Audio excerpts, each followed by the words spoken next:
AP రాష్ట్ర వ్యాప్తంగా ఒకే రోజున శనివారం తల్లిదండ్రులు ఉపాధ్యాయుల మెగా సమావేశాన్ని నిర్వహిస్తున్నారు. దేశంలో పెద్ద రాష్ట్రాల్లో ఈ స్థాయిలో సమావేశాన్ని నిర్వహించడం ఇదే మొదటిసారి.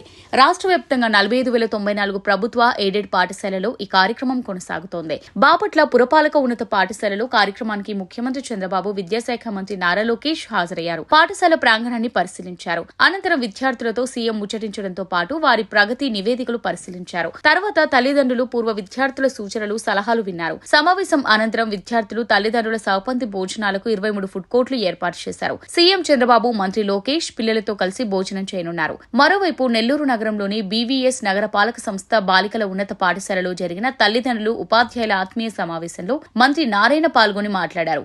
రాష్ట్ర వ్యాప్తంగా ఒకే రోజున తల్లిదండ్రులు, ఉపాధ్యాయుల సమావేశాన్ని నిర్వహించడం అభినందనీయమన్నారు. రాష్ట్ర ప్రభుత్వం విద్యారంగానికి అధికంగా ప్రాధాన్యమిస్తుందని, రాష్ట్రంలో కొత్తగా 5 ప్రాంతాల్లో మోడల్ స్కూళ్లు ఏర్పాటు చేయాలని ప్రభుత్వం నిర్ణయించిందన్నారు మంత్రి నారాయణ. కార్పొరేట్ స్కూల్స్ విజయానికి కారణం తల్లిదండ్రులు, ఉపాధ్యాయుల సమావేశాలే కారణమని, ప్రభుత్వ పాఠశాలల్లో ఉత్తమ ఉపాధ్యాయులు ఉన్నారన్నారు మంత్రి. ప్రైవేట్ పాఠశాలల్లో ఉపాధ్యాయులకు ఓరియంటేషన్ ఇవ్వడం వల్లే వాళ్ళు బాగా బోధిస్తున్నారన్నారు. అంతేకాకుండా రాష్ట్రంలో విద్యారంగ అభివృద్ధికి నా వంతు సలహాలనిస్తున్నాను. తల్లిదండ్రులు, ఉపాధ్యాయులు సమావేశాలు తరచూ జరగాలి. వీటి వల్ల ఎన్నో మంచి ఫలితాలొస్తాయన్నారు.